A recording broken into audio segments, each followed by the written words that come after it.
أعوذ بالله من الشيطان الرجيم. بسم الله الرحمن الرحيم. In the name of God, most merciful, ever merciful, and may God's peace and blessings be upon His holy Prophet Muhammad and the purified members of his household and progeny. اللهم صل على محمد وآل محمد وآل محمد. السلام عليكم ورحمة الله وبركاته.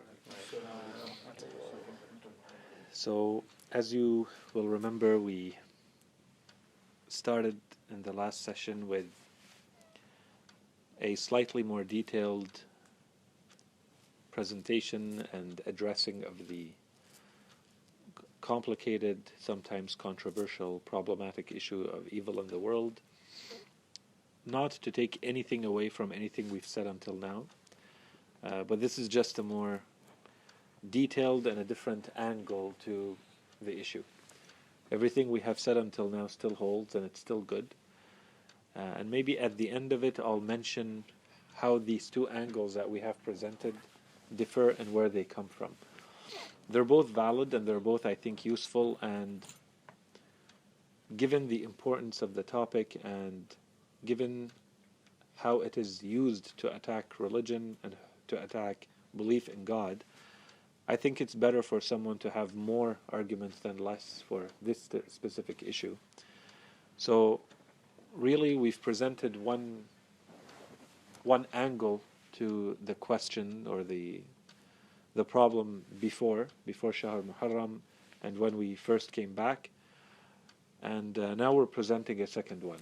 And in summary, very short, the first answer that we gave is more or less the answer that is usually given by philosophy, by the philosophers. And this answer that we're now giving is a little bit more coming from those who are following kalam, ilm al-kalam. And inshallah one day we can explain a lot more in detail what are the main differences between scholars who are called falasifa or hukama, and so they try to rely more on reason, and the scholars who are usually referred to as mutakallimin or ulama al-kalam, and they usually try to rely more on what's in the scriptures. Okay, so what we're doing right now is presenting the second, more or less, the second group, the answer of the second group. We already gave one answer. We didn't go all the way because there are some issues that are problematic or that may cause more questions than give answers, such as if we talk, for instance, about evil and wrongs being non-existence. So for something to be an evil, all it means is that it does not exist, or something does not exist. So that's one of the answers that are given in philosophy. So if you say, for instance, why is there pain in the world, they say, well, pain was not actually created as pain. It's the absence of, let's say, health, or the absence of, so it's an absence, not an actual existence. But as I said, I think that causes more problems and more issues and questions than it resolves. That's why I didn't go there. We talked about the relative evil, and that definitely is a valid point. And now we're addressing it from a different angle. So what we said is, if we wanted to go in detail about this topic, we would need a lot of time. And we're trying to kind of summarize it in a couple of sessions, so we're not going in detail in every point. That's why we try to present the topic instead with a series of, first, what we called axioms. So these are the things that, take it as a general advice if you were ever to get into this topic with someone else, and for your own logic, these are things that have to be accepted before you even enter into the debate. Okay, so that's one, and we gave three of them. That God, Allah subhanahu wa ta'ala, must exist, otherwise there's no point in discussing any of this. The problem of evil in the world is only a problem if you have a God. If you don't believe in God, you only believe in a materialistic world, then there is no problem with evil in the world. There's no evil.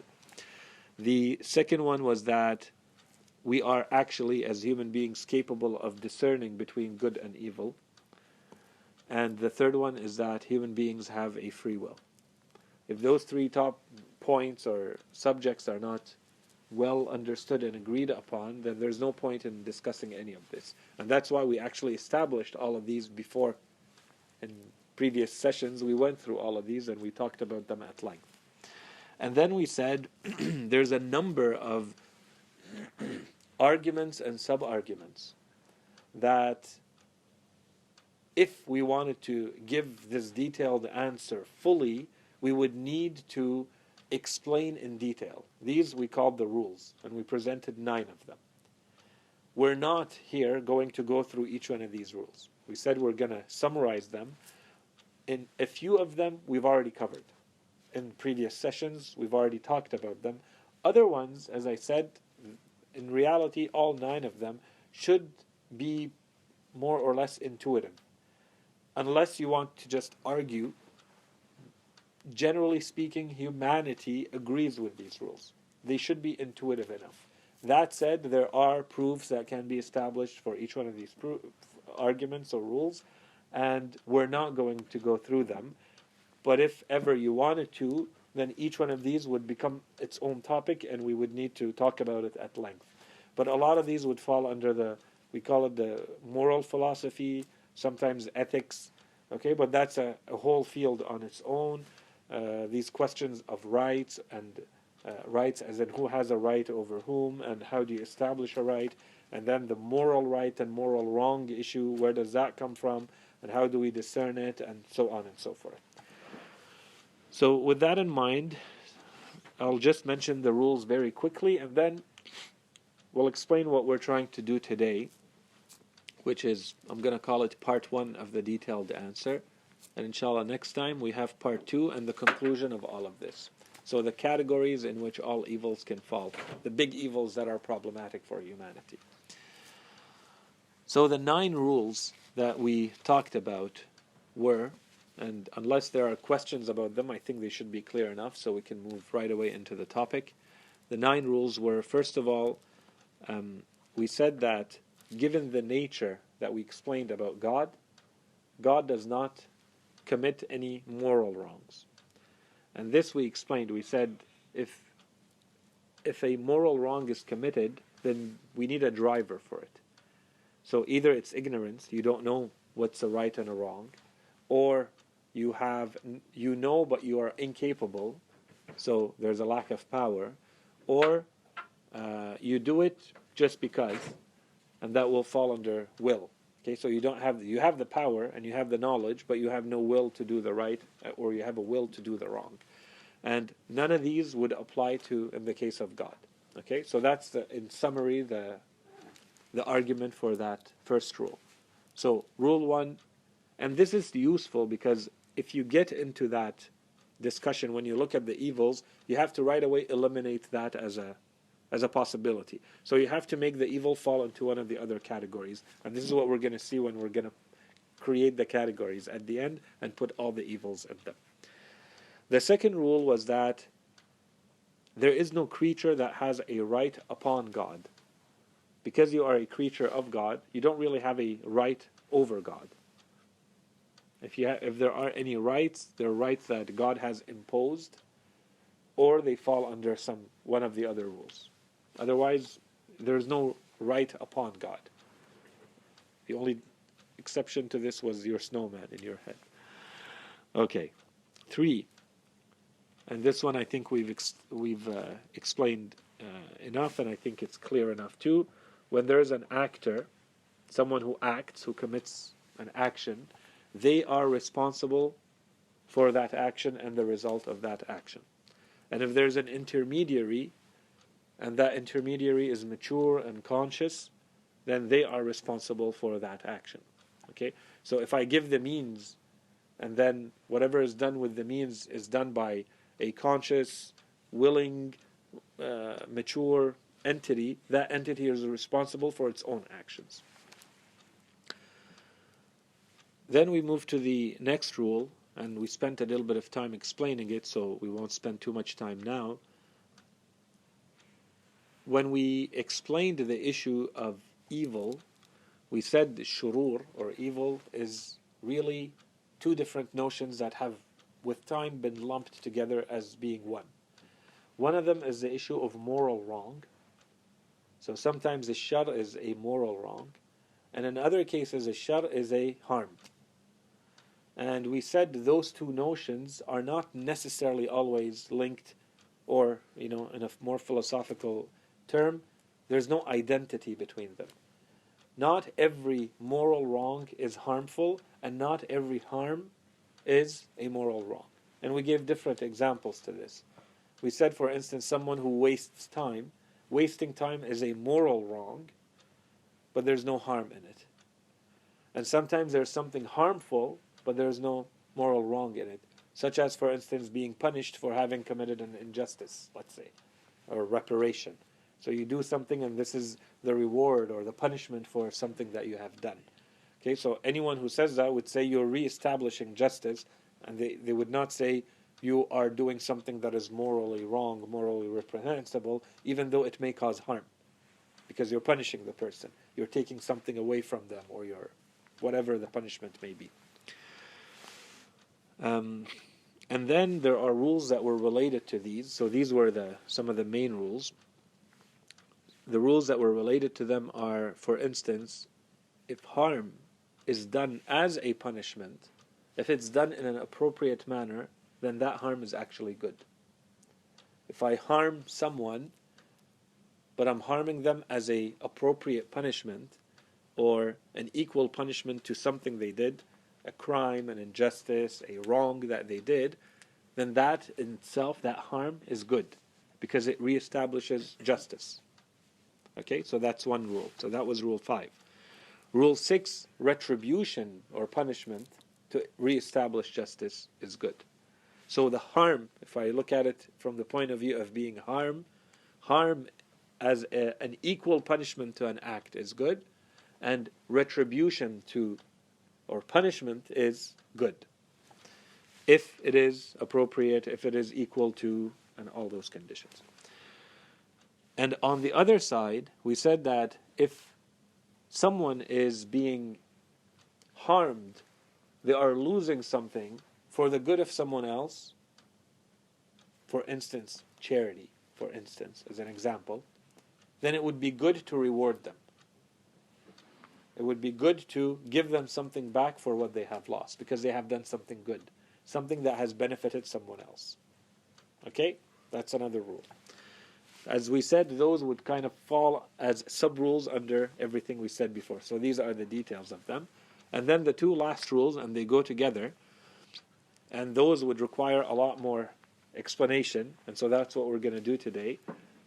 Rule 8 and Rule 9. Rule 8 is some benefits require harm. To get to that benefit, to get to that gain, to gain the benefit, you have to go through a harm. Some benefits, you don't need to go through them, through that kind of harm or that kind of pain or that kind of sacrifice or loss, but some of them you do. Okay, so that's one. That was Rule 8. And Rule 9, tests and tribulations, challenges, exams, okay, when you go through that type, they are good in themselves, 1, and 2, they always come with harm. By definition, that's what the meaning of a test is.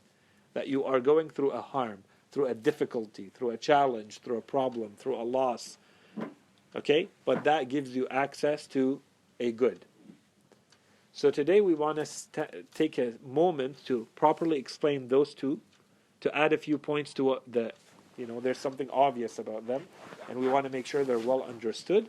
And then we want to spend a little bit of time, before we give the final answer, we want to spend a little bit of time understanding this notion of test and tribulation, but this time we're going to do it much more Islamically.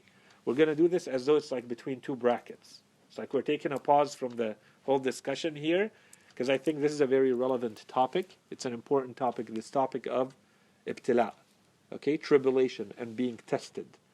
We have to, because we're using it, so as we said, each one of these rules would require its own very extensive discussion. We're not doing that.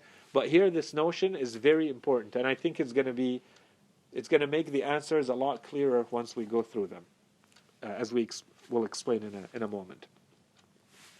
So, the 9th rule, as we said, is tests, tribulations. They are good because of what they offer, but the problem is they always come, by definition, they always come with a harm. The moment you say test, it means there's a harm, there's a difficulty, there's something that you have to, surpass, get over, be successful at, which means there's a, something you have to overcome. So the conclusion from these two rules, that's what we want to explain first. Rule 8, not rule 1, the first of these two, one of them is some benefits require harm. 2, tests are good and tests require harm. So the conclusion from these two is actually one conclusion. Tests are good, but they require harm. Okay? That's how tests are good. Because some benefits, some things that are good require harm. Tests is one of that. One instance of those goods that require harm. Okay? Okay, that's one. 2 points about Rule 8. So what's Rule 8? Rule 8 is some benefits, some goods require harm. 2 points about it. First point is, sometimes when we're talking about good, we're talking about a benefit, we're really, and that's the majority of us and the majority of people, we concentrate on what is material. So we say the good, the reward, the gain is a material gain. To get to the material gain, I have to go through a material loss, a material harm. So those are the examples that we have given until now, and I think those are the examples that come to mind. I want to be successful, I have to work hard. I want to get a degree, I have to study. I have to, I want to get back in shape, I have to go work out. Okay, well, there's a harm that you have to go through in each one of these cases to get to a material gain. There's a material loss, a material harm that's required to get to the material gain. Okay?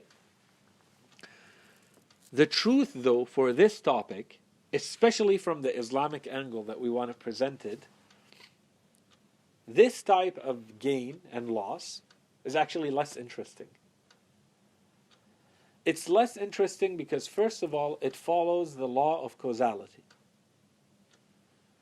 These, gains and losses, actually they amount from the law of causality.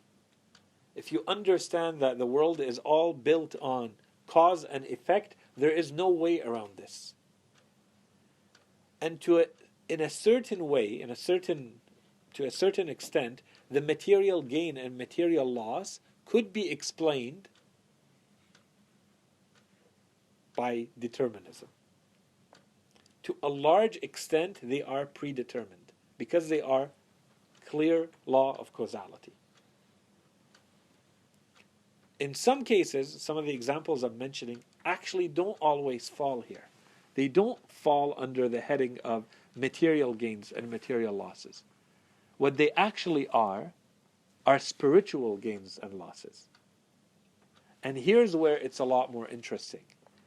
Because when it comes to spiritual, in the very broad sense, I don't only mean spiritual in the religious sense. Spiritual as in it does something to you as a person.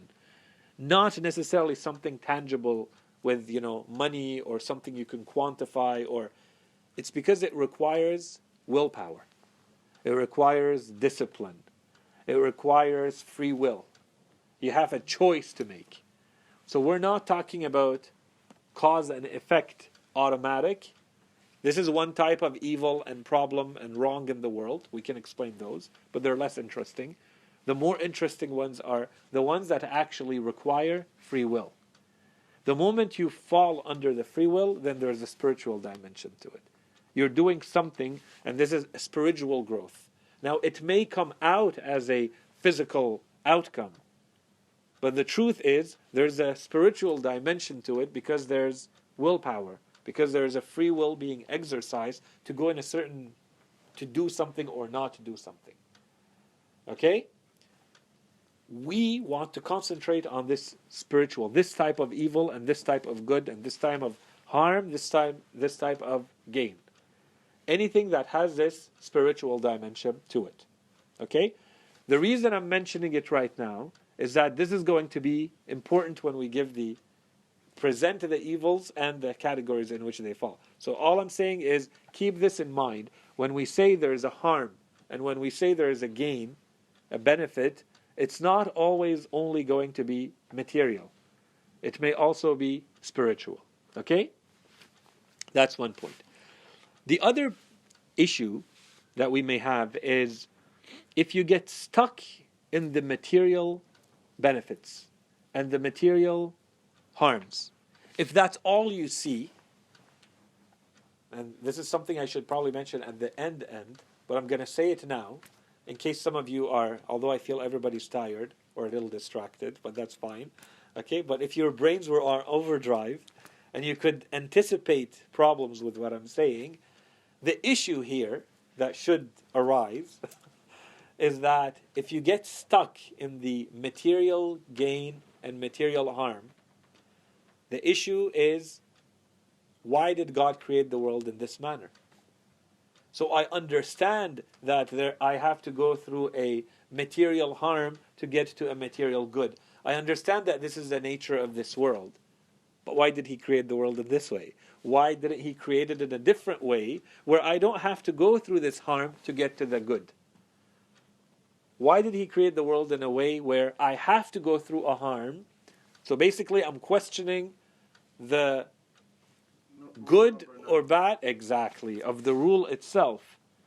We said there are benefits that can only be accessed if you go through a harm.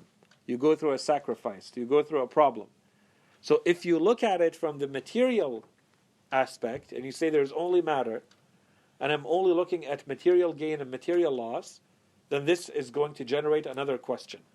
And we're going to answer it.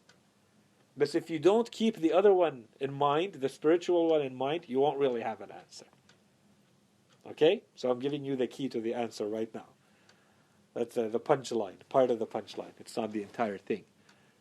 There is a spiritual dimension to this. Even though the world is created in one way, and it could have been created in another way, if this God of yours is truly powerful and knowledgeable and willing and, then he should be able to create, or he should have created, a different kind of world where I don't have to go through staying up all night to get to the benefit of, passing the exam in the morning. But, given the cause and effect and the manner in which they were created, now I'm stuck in this world with these laws, and I have to go through a harm to get to the gain. I have to go to the gym to reap the benefits of going to the gym. Okay, this is only a result of these specific laws. But why is it these specific laws and not other ones?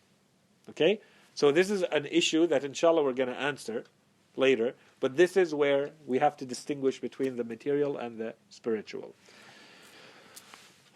And then the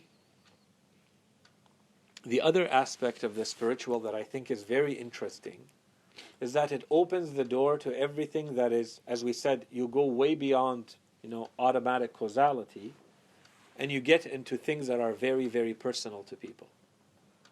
So if I go through one type of challenge, one type of test, we're still talking about the tests, don't forget. If I go through one type of test, it may trigger something in me that is very different than what it may trigger in you. Because we're very different.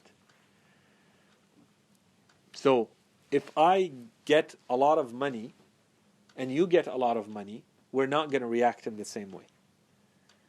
If I lose my health, and you lose your health, we may not react in the same way. If I lose a loved one, and you lose a loved one, we may not react in the same way. And so on and so forth. And so, if we recognize that there is variance, that there is difference at the personal level between one person and another, then this opens the whole door to, when we look at the evils, the tests, the problems that everybody is encountering, this is going to open a whole door for us so that we can't look at everything being encountered by someone and someone else as though they're all the same. What's easy for one person is going to be very difficult for another.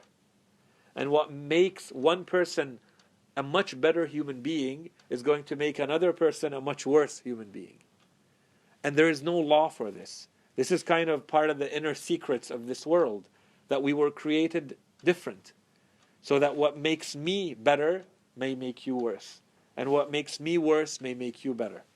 One person, when they lose a loved one, they become much more religious and closer to God. And the other person stops believing in God. Okay? So this variance in the personalities and the backgrounds and from the DNA to the upbringing to the social context of every person has to be kept in mind at the same time with everything they're encountering in their life. Okay? So that's where it gets a lot more interesting to talk about the spiritual gain and harm you go through versus the material gain and harm you go through. Okay. So these are the points that I wanted to mention for Rule 8. Rule 9. Rule 9 was tests and tribulations are good, and by definition, a test and tribulation requires that we go through harms. One type of reward, one type of benefit, I gave the punch, one type of benefit, because we said some benefits, and tests are good because they allow you to gain a benefit. One type of benefit, one special type, now we're going in the details, one special type is reward. Sometimes we use the word reward, as a generic, generally. Here I'm using reward as it should be used. Reward includes more than just you do something, you get something. That's the general sense. If someone, let's say you have a race, 5 people are running, and one person wins the race, they get the reward. Someone who works all year and then they get to graduate and they get a degree, they get a reward. If you look at all these different examples, you'll see that the notion of reward includes things like an honor. You get something of a satisfaction. You get a recognition for an accomplishment. This is different than just cause-effect. There's an additional layer here. Something is being bestowed on you that is not necessarily material. Let's say someone puts in place a test, a university or a president or decides that I'm going to give a scholarship to whoever presents the best project. There's an additional honor and there's a satisfaction that comes with it on both sides. The person who gets and the person who gives. Assalamu alaikum wa rahmatullah. Even the person giving, they are happy, they're satisfied for having seen the person who was successful, who was the most successful. This is different than cause-effect. Cause-effect is automatic to everyone, but there's not an additional layer. Let's call it a social layer or a psychological layer. Reward comes with that. And it can only come with what? With an action, with an accomplishment. It does not come free. So if I do nothing and I get a reward, that's not a reward. If I give you money because you won a race, you deserved that money for running that race and winning it.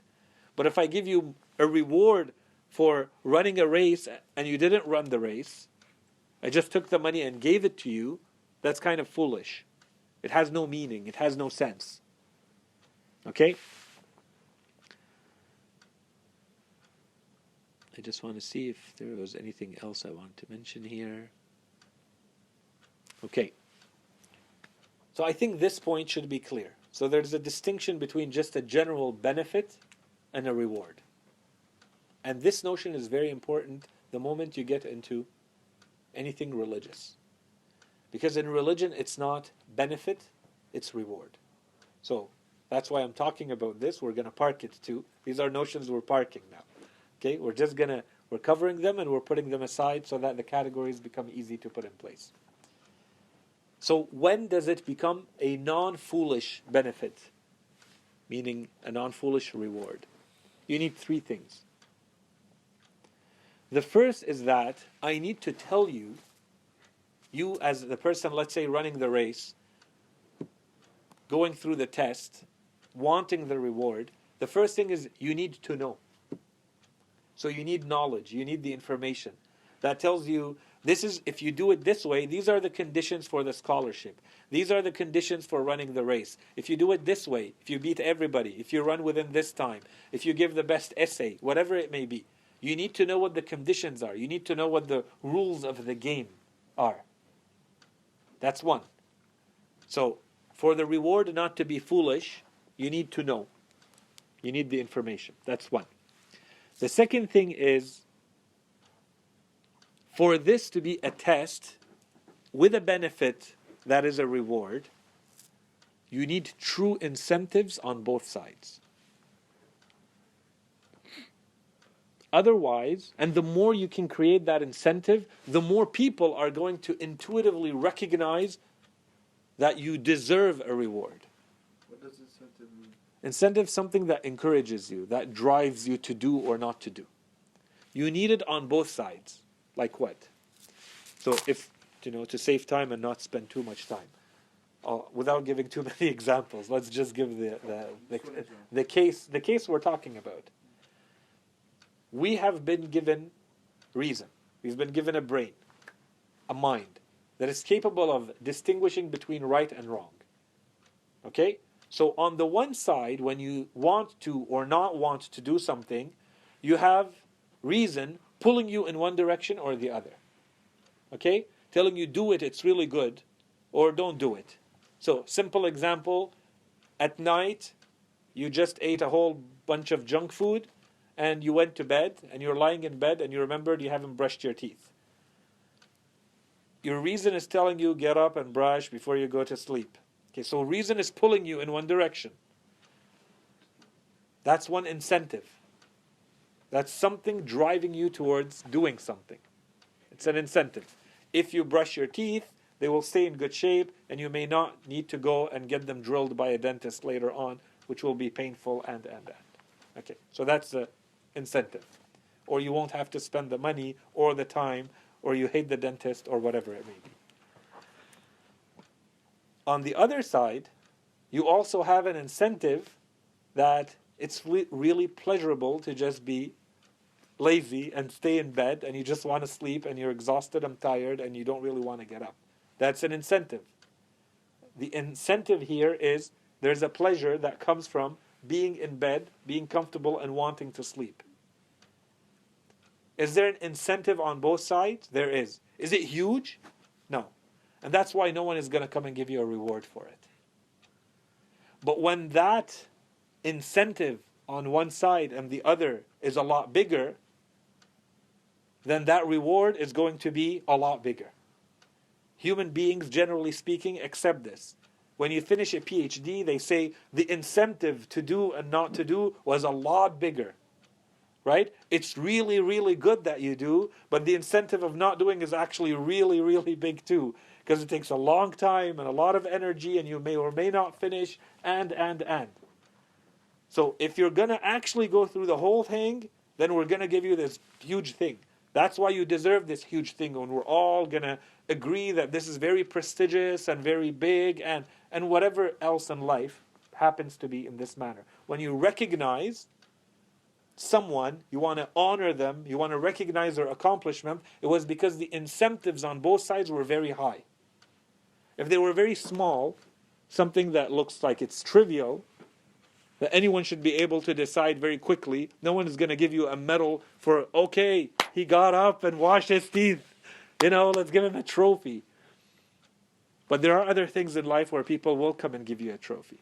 Because the incentives were a lot bigger. The incentive to do or not to do were a lot bigger.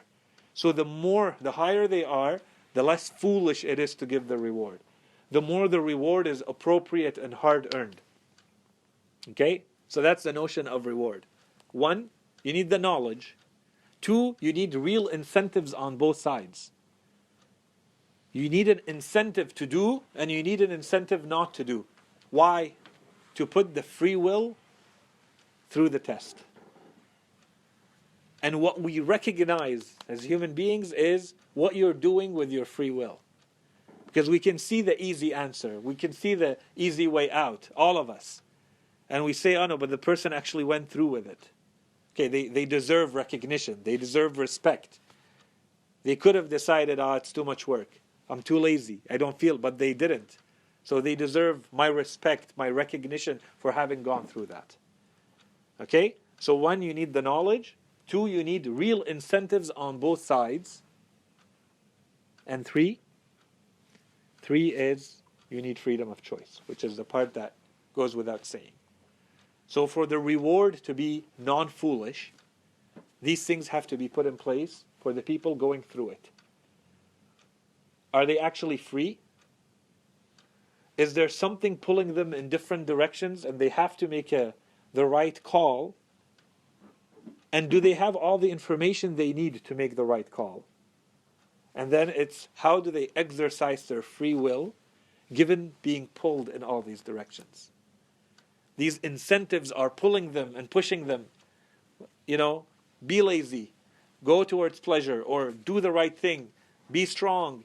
If you're able to navigate in that, and you were given the information you need, and you were given the free will, then that's it. You deserve the reward. The reward is not foolish. Okay? And that's the difference between reward and just general benefit. That's why I said it's a lot more interesting to talk about the spiritual gain and spiritual harm. Because it leads to reward. It doesn't lead to automatic, gain. Material gain versus material harm. Okay.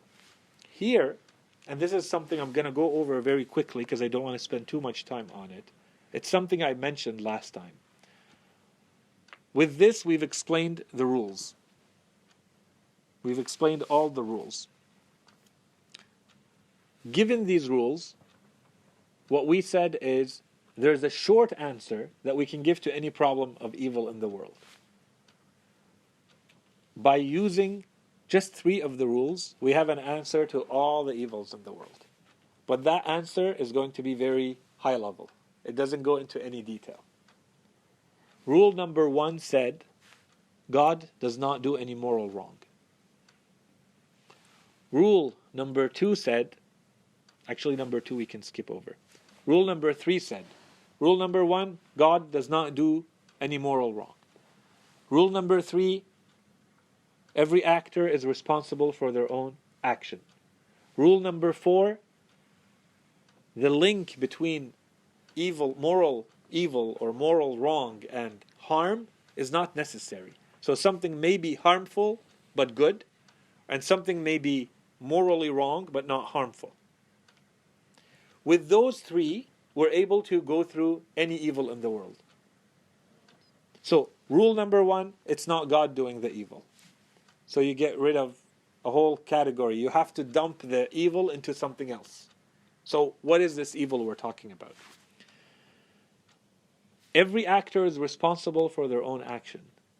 So don't blame God for human actions. That's the short answer.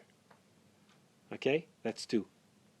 And 3, there is no necessary link between what is morally wrong and what is harmful, which means there may be a benefit to the harm that you're seeing, but you're not seeing the benefit. You're only seeing the harm.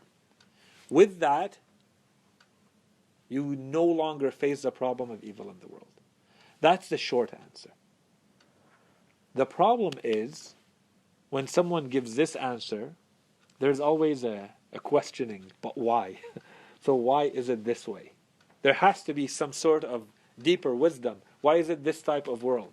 Why is it that this is what's happening? What do I gain? What am I not seeing? Okay, so what we're going to try to go into is the why, the deeper why. For the deeper why, we need the other rules. But with these rules, with these three rules, rule number one, God does not do any wrong, especially moral wrong. Two, every actor is responsible for their own action. And that was, the second one that we're saying, but that was rule number three. And rule number four, there is no necessary link between moral wrong and harm. With those, we solve any issue of evil, but at a high level. The detail. Before the detail, as I said, I want to spend a little bit of time, and I'll take the rest of the time we have today because I'm already at 40 minutes, to detail one issue, one topic. And I'm going to try to do it in a way that makes us a little bit more aware of it from the Quran. And that topic is the topic of ibtila, of having to go through difficulties in life. Why? Because we said in rule number 9, hopefully I have 9, yes, because I kept switching rules number 8 and 9 back and forth.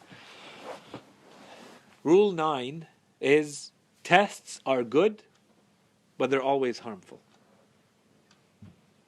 So we need to spend a little bit of time understanding what we mean by tests. What does the Quran say about test?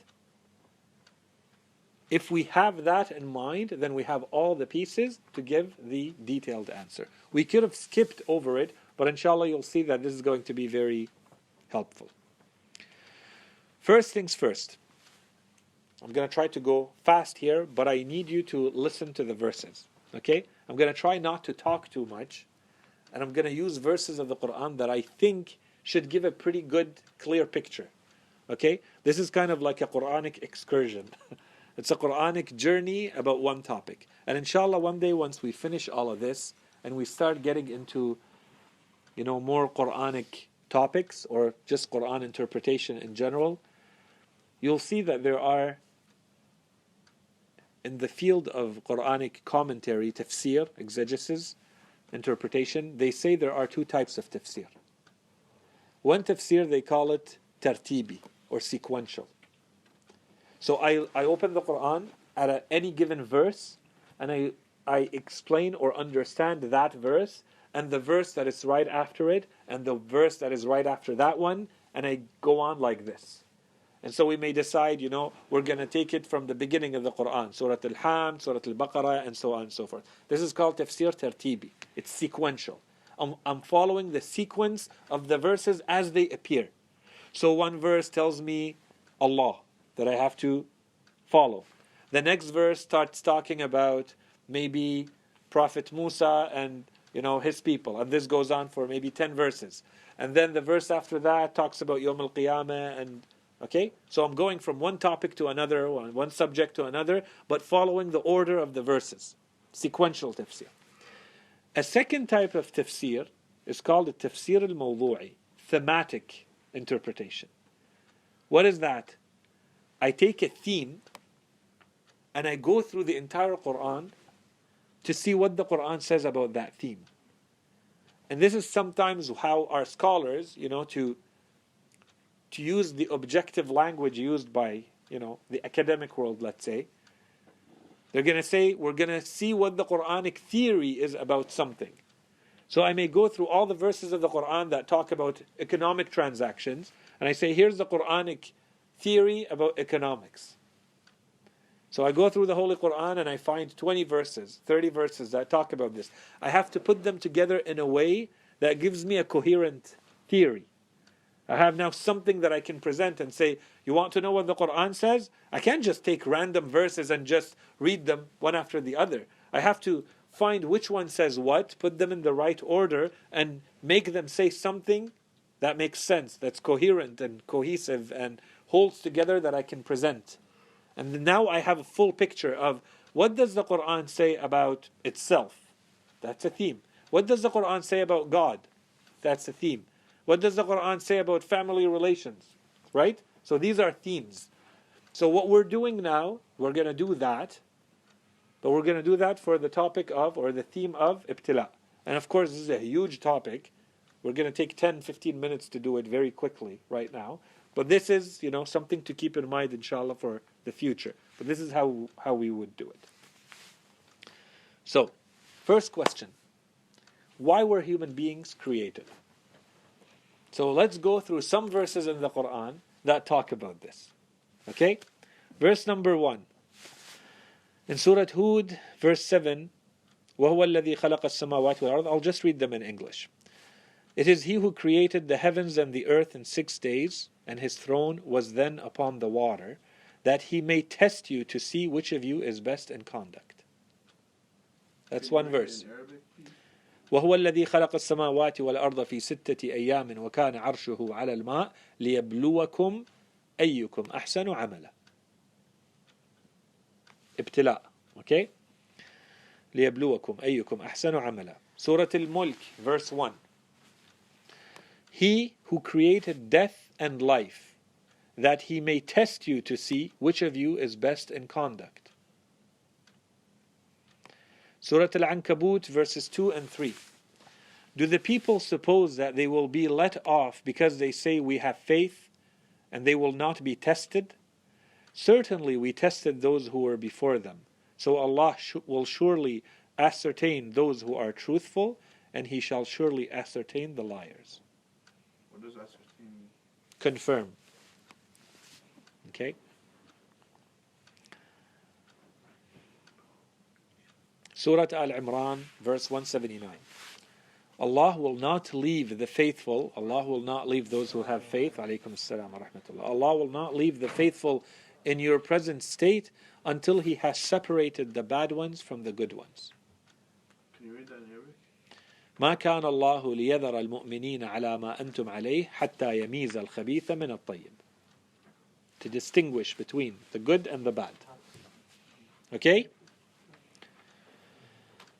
These verses put together, there's a lot more, okay, but it's just to give a sample. The short answer when we read these verses, why were we created? We were created to go through a test. The purpose of our creation is to go through the test. It's not just to live life. We are created to go through the test of life. Every angle, every aspect of it is a test. Okay? So we have to pass the test. Yes? So would you say that a test is or say, let's, for example, test or worship are two similar things? I'm going to come to that in a second. Because there's a verse that says, وَمَا خَلَقْتُ الْجِنَّ وَالْإِنسَ إِلَّا لِيَعْبُدُونَ. That was the third topic. So these, I'm going through. One, why were we created? We were created to be tested. That's question number 1. Why were we created? Short answer, to be tested. 1. 2. We said what we need is freedom. Okay? Does the Quran confirm this or not? Surah Al-Ma'idah, verse 48. And had Allah wished, He would have made you one community, but His purpose required that He should test you in respect to what He has given you, so take the lead in all good works. Okay, so I repeat the part. وَلَوْ شَاءَ اللَّهُ لَجَعَلَكُمْ أُمَّةً وَاحِدًا. Allah subhanahu wa ta'ala could have created everybody doing one thing, believing one thing, and that's it. But لَجَعَلَكُمْ أُمَّةً وَاحِدًا وَلَكِنْ لِيَبْلُوَكُمْ فِي مَا آتَاكُمْ. He sent stuff to you, He gave you things as a test. لِيَبْلُوَكُمْ فِي مَا آتَاكُمْ. To test you with that which He has given you. فَاسْتَبِقُوا الْخَيْرَاتِ. You're in a race to see who's doing more good. Sibaq. فَاسْتَبِقُوا, that's the word, sibaq. You're in a race. So the translation here is, so take the lead in all good works. But really it's to compete for. So be the first, beat the others too, doing the good. فَاسْتَبِقُوا الْخَيْرَاتِ. Okay? Clear? That's one. Second verse. Surah Yunus, verse 99. And had your Lord wished, all those who are on earth would have believed. Would you then force people until they become faithful? And in Arabic, وَلَوْ شَاءَ رَبُّكَ لَآمَنَ مَنْ فِي الْأَرْضِ كُلُّهُمْ جَمِيعًا أَفَأَنْتَ تُكْرِهُ النَّاسَ حَتَّى يَكُونُوا مُؤْمِنِينَ. Allah subhanahu wa ta'ala is talking to the Holy Prophet. The Holy Prophet wants everybody to be mu'min. He's killing himself to get everybody to believe, and they will not. Allah subhanahu wa ta'ala tells them, that's what I want. I want them to believe out of their own free will. I'm not going to impose it on them. And some of them, Ya Rasulullah, accept the fact, and he knows the Rasul, but accept the fact that some of them will never believe no matter what you present to them. And I want it this way because this is the test. Of course I can make everybody believe, but then there's no test. What's the point of their creation? The point of their creation is the test. I'm not going to make them believe.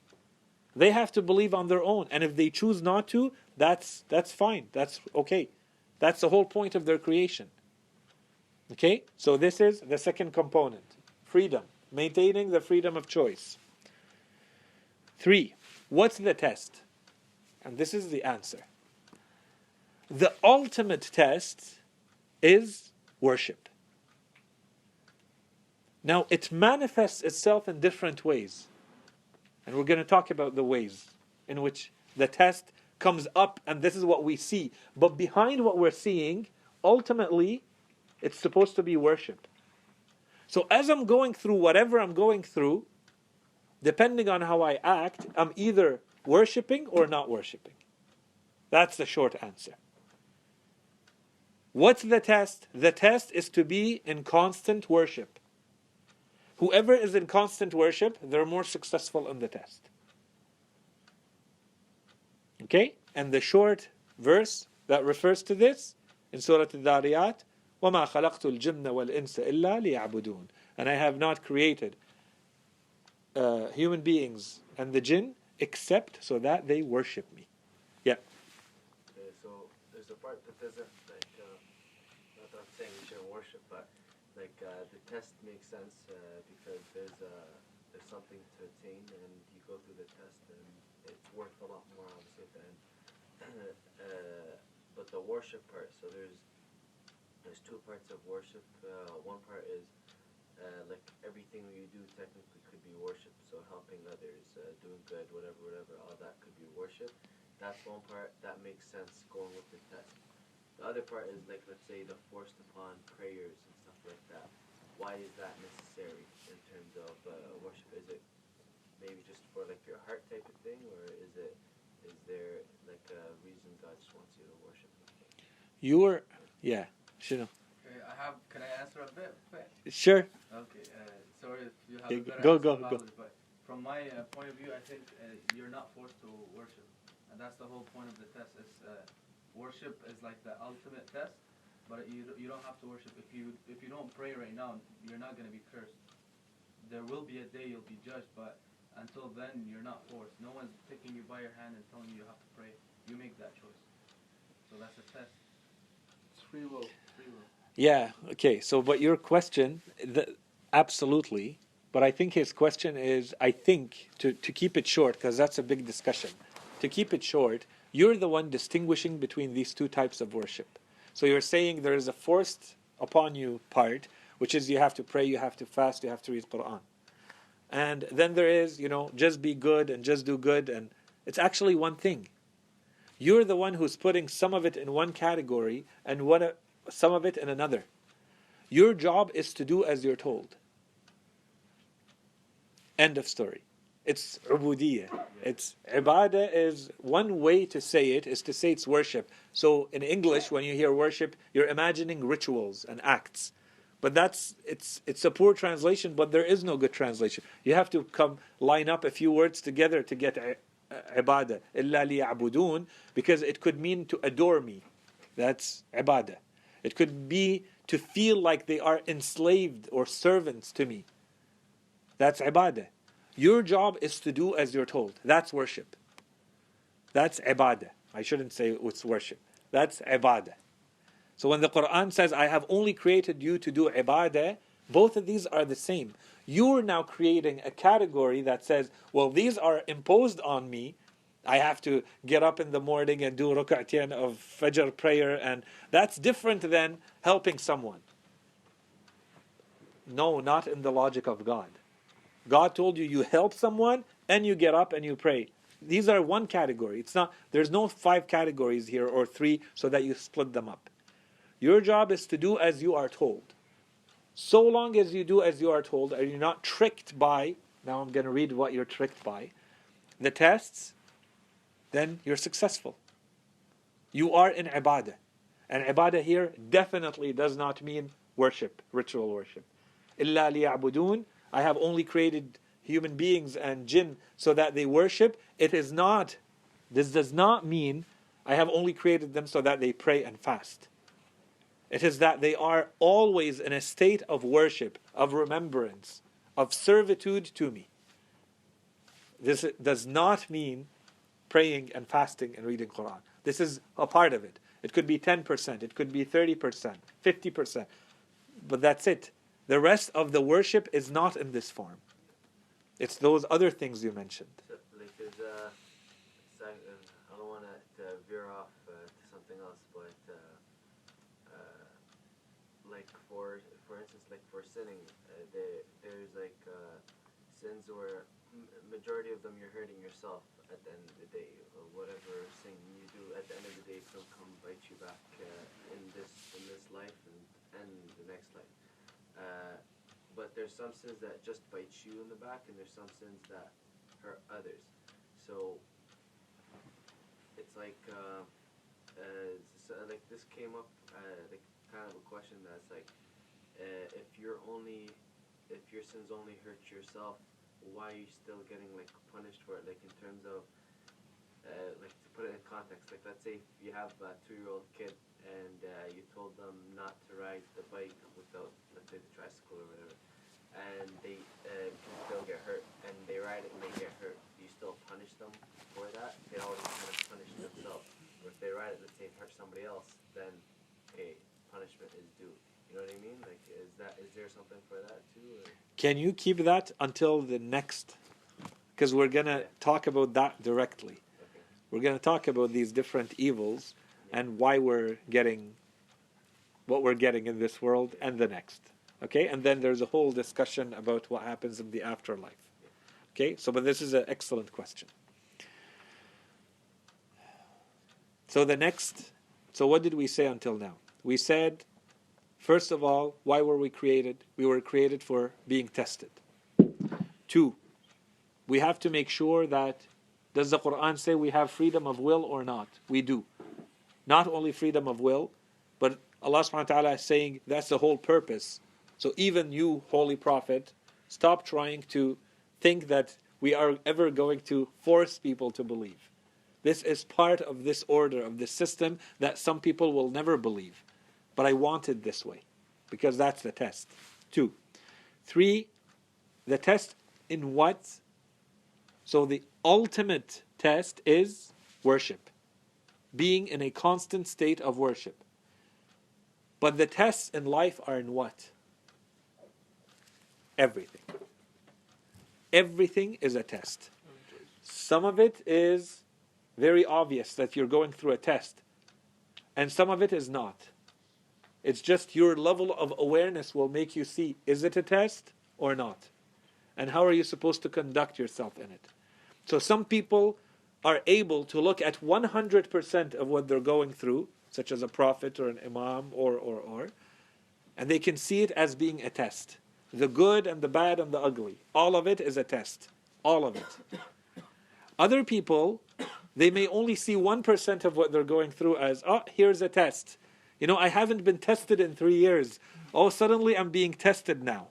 No, that's your lack of awareness that everything else that you're going through, every instant of every day, every breath that you have is actually a test. You're being given something. What are you doing with it? You're being given money. You're being given health. You're being given family. You're being given society to live in, knowledge.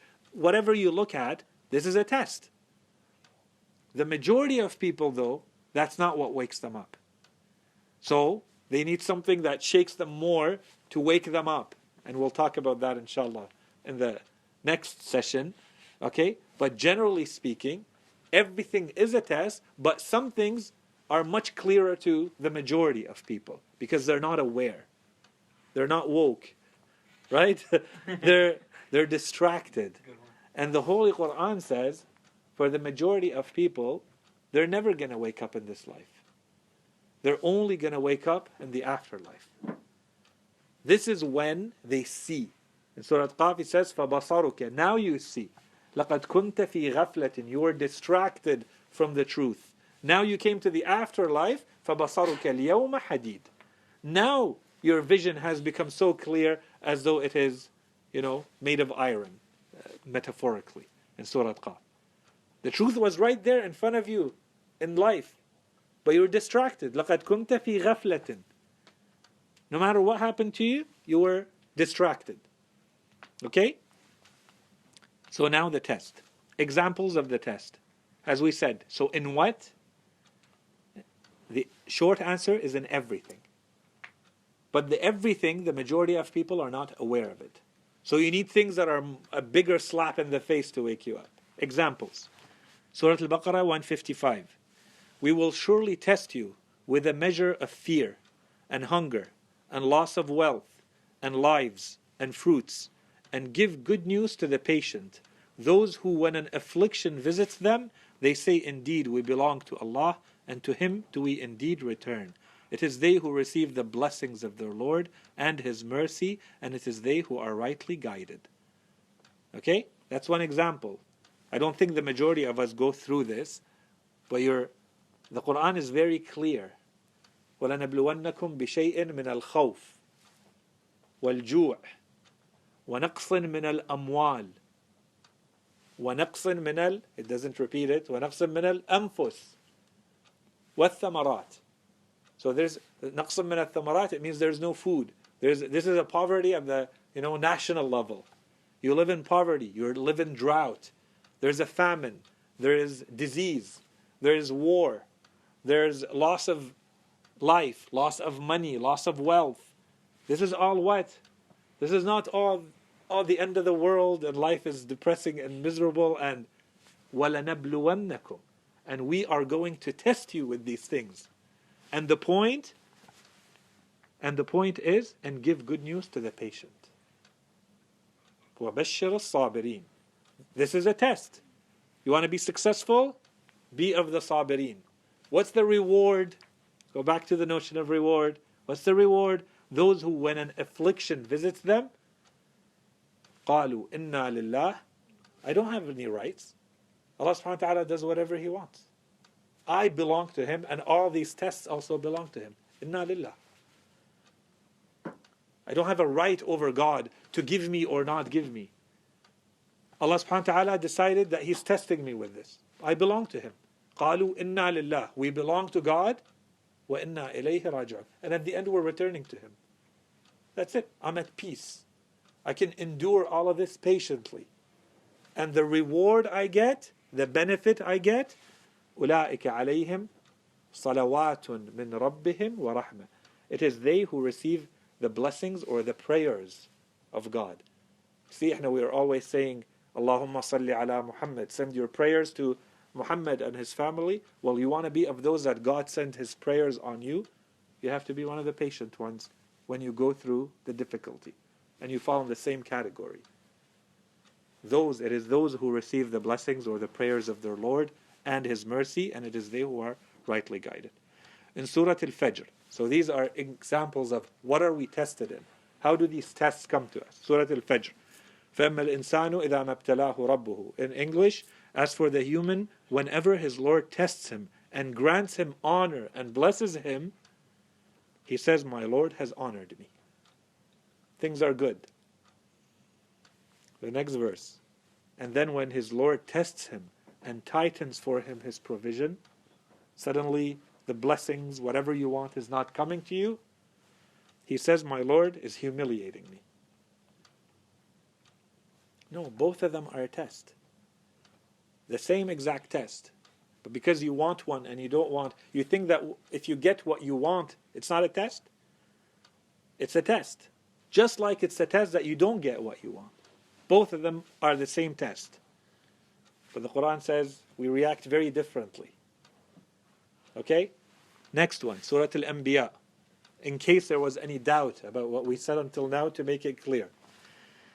كل نفس ذائقة الموت ونبلوكم بالشر والخير فتنة وإلينا ترجعون. Every soul shall taste death, and we will test you with good and ill by way of test, and to us will you be brought back. So we test you with good, وَنَبْلُوكُمْ بِالشَّرِّ وَالْخَيْرِ. Both are a test. Yeah. So when the following verse, when he says فَمَا اقْتَحَمَ الْعَقَبَةَ, that means he did not pass the test? In other words? And this is, yeah, It's another surah. this is Surah Al-Balad. Because it's a follow-up right after, right? No, this is Surah Al-Fajr. Okay, it says كلا. He says, فأما الإنسان إذا ما ابتلاه ربه فأكرمه ونعمه. He gave him and he blessed him with what he wants. He honored him. يقول ربي أكرمن. God is honoring me now. وأما إذا ما ابتلاه فقدر عليه رزقه. And if he tests him by not giving him, by holding back his sustenance, by holding back what he wants, يقول ربي أهانن. God is humiliating me. what's the follow-up? كلا بل. Oh, it's a different one. Yeah. Okay. Which is Surah Al-Balad. We'll talk about it inshallah. Okay. The purpose for the test. We already touched on that in a couple of the I have verses. a question. Yeah. In some ad'iyah it says to not do, it's asking God to not do bala on us. But bala is an opportunity to get hasanat. Mhm. So We're asking. What was the purpose of it in the dua? So in the dua, we're asking God to go easy on us. Because we're very weak and we don't have good discipline and we keep failing and we know we keep failing in all the tests. So we're telling Allah subhanahu wa ta'ala to go easy on us. Imam Ali alayhi salam, in his life, there was someone who says, Allahumma la tabtalina. There was someone who was praying to God and he says, Allahumma la tabtalina. Oh God, do not test us. Imam Ali alayhi salam told him, you can't say that. The whole point of our existence is to be tested. He says, so he teaches him, he tells him, say, Allahumma la tutal alayna al-bala. Do not make the test prolong. You know, when you test me with something, don't keep me in that test. Move me along to something I can handle more easily. Don't keep me in the part that I can't handle because I'm weak. And if you read Ad'iyat Imam Sajjad alayhi salam, he concentrates on this. And then he says, Ma asaytuke. When I disobeyed you, I did not disobey you because I wanted to disobey you, but because I'm weak. So it's this notion of, we know that it's all a test. We're not saying don't test. There's no testing. You're asking for the ease. So that the test is, but the easier the test is, the less reward you get. Yeah. But also, doesn't God say He doesn't test us with something that we can't handle? Yes. And I was going to finish with those points. But Punchline. exactly. Stealing the punchline. No, it's Yeah. not. No, because all of this is one whole. Like, we have to put it all together. Okay? So absolutely. If we're saying that I'm going to test you and you have to run 100 kilometers, how human beings can actually run 100 kilometers? Like, what's the point of a test if the test everybody's going to fall? And here is the point. The point of the test, Allah subhanahu wa ta'ala is not saying, I want to test you to make you fail. Allah subhanahu wa ta'ala is saying, I want to test you to give you my divine rewards. I want to give you my special mercy. That you, not anyone else, you specifically, can only attain through these tests. They're tailor-made for you. If you go through them, you get what I want and I have created for you. You know what Allah subhanahu wa ta'ala, the Holy Prophet tells Imam al-Hussein alayhi salam, there's a rank that you will only reach through your shahada, your martyrdom. That rank of yours, Imam al-Hussein, you can only reach it through your shahada. If you don't go through what you're going to go through, you don't reach that rank. Okay, but that applies to all of us. We have a path, and the outcome, Allah subhanahu wa ta'ala has put something in there for us. But you have to go there through that path to get to what's there for you. And if you don't, well, you're the one who stopped short. You're the one who did not follow the plan that was devised for you. And the plan is tailored for you because Allah subhanahu wa ta'ala knows what you can handle and what you can't handle. So He created a plan for you and a different one for me. And the point is, again, this is a very important point. This is the response to those who say, Allah is a jerk. Okay, He's creating these tests and these evils and these problems Why? Why is it that I have to go through that? Because it's a reward. Is it also like to distinguish? Because it says that Of in course. every single Yes, one. and we're going to come to that inshallah. This is the distinction between degrees. Okay, so not everybody is the same. That's one.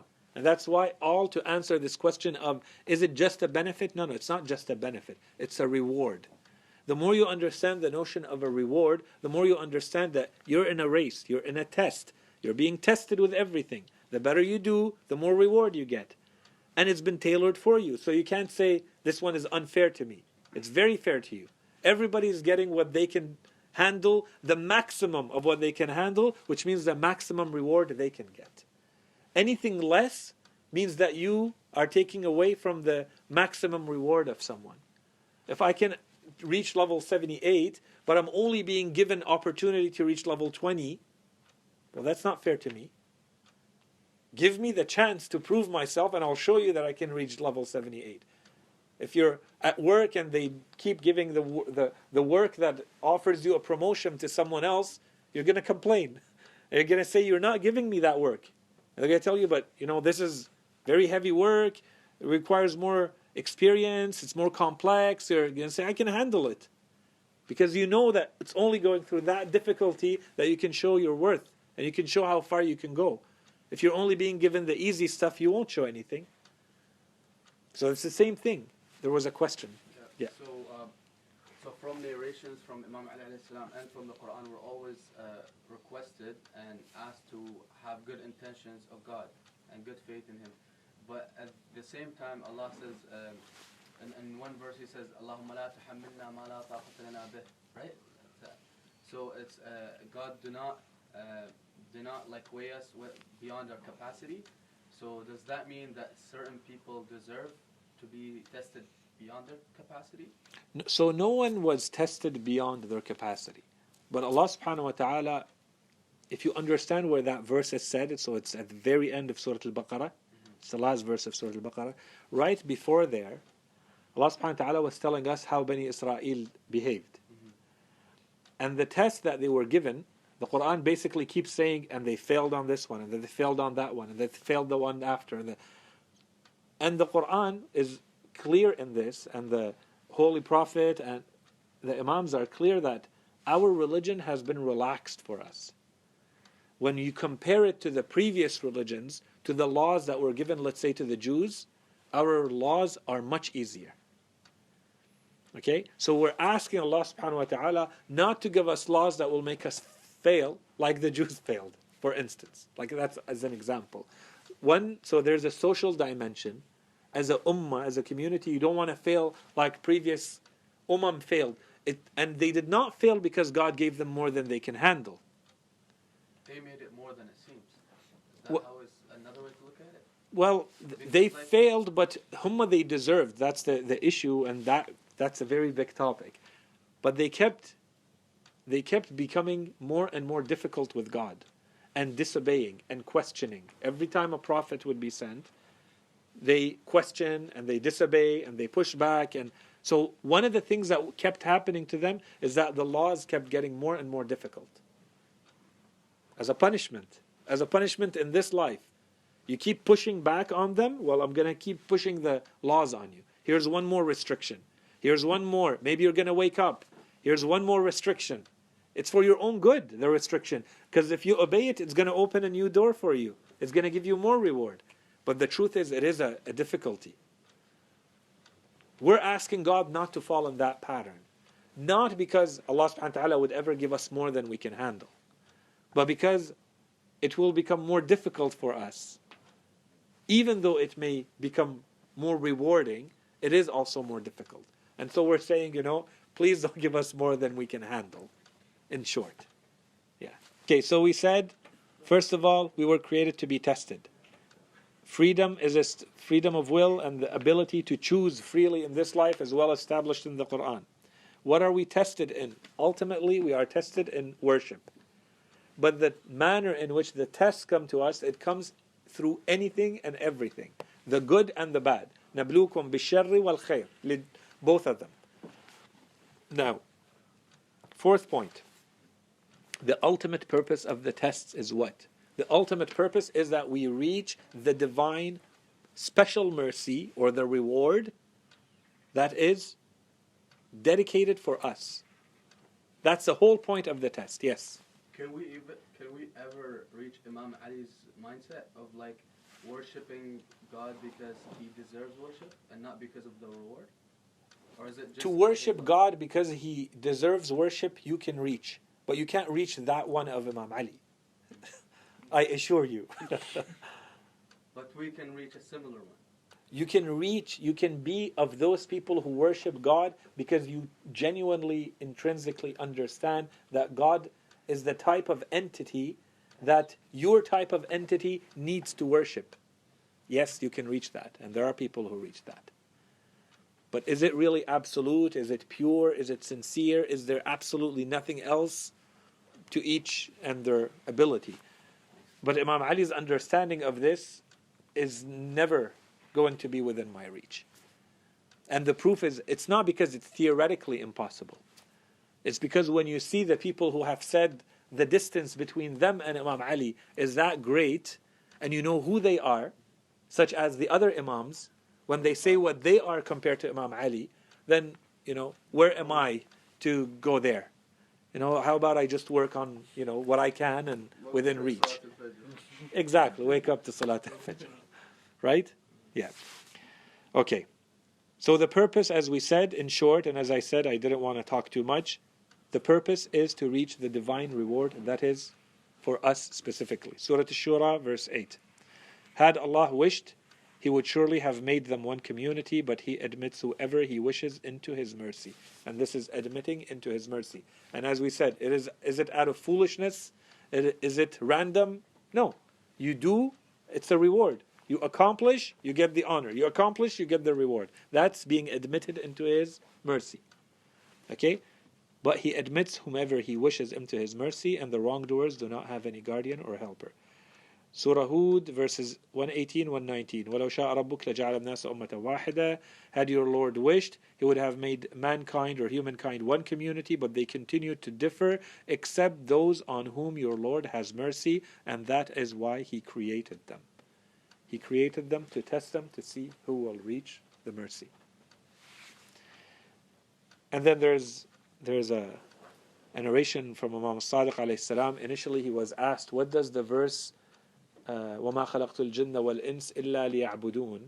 So the Imam said they were created to worship. That was the intent of their creation. And then he was then asked about this second verse, وَلِذَلِكَ خَلَقَهُمْ.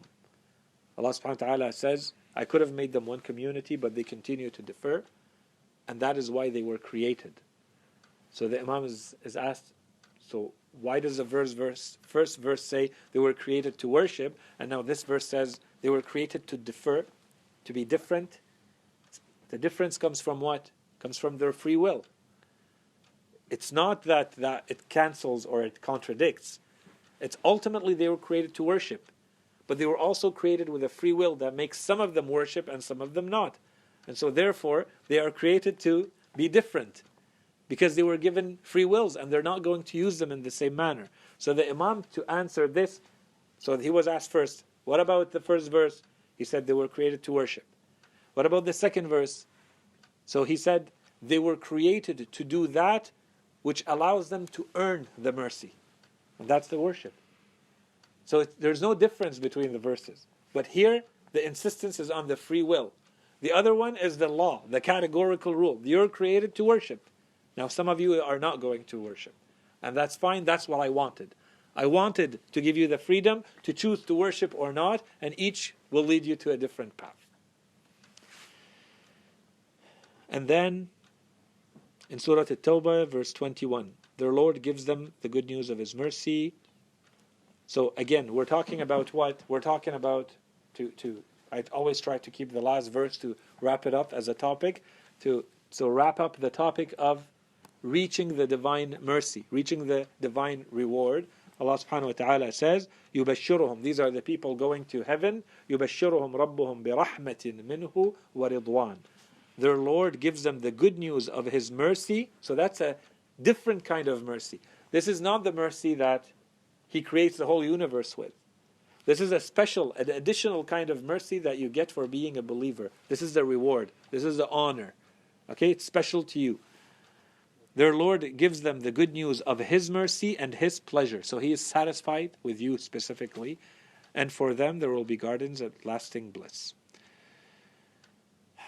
The rest, I had 3 more points. I'm going to leave them for the next time. And inshallah we'll have time to finish. I'm really trying to finish the topic in one more sitting. So inshallah we'll go quickly over it. We've already been talking for an hour and a half today, so I don't think we should keep going. وصلى الله على سيدنا محمد وعلى آله الطيبين الطاهرين.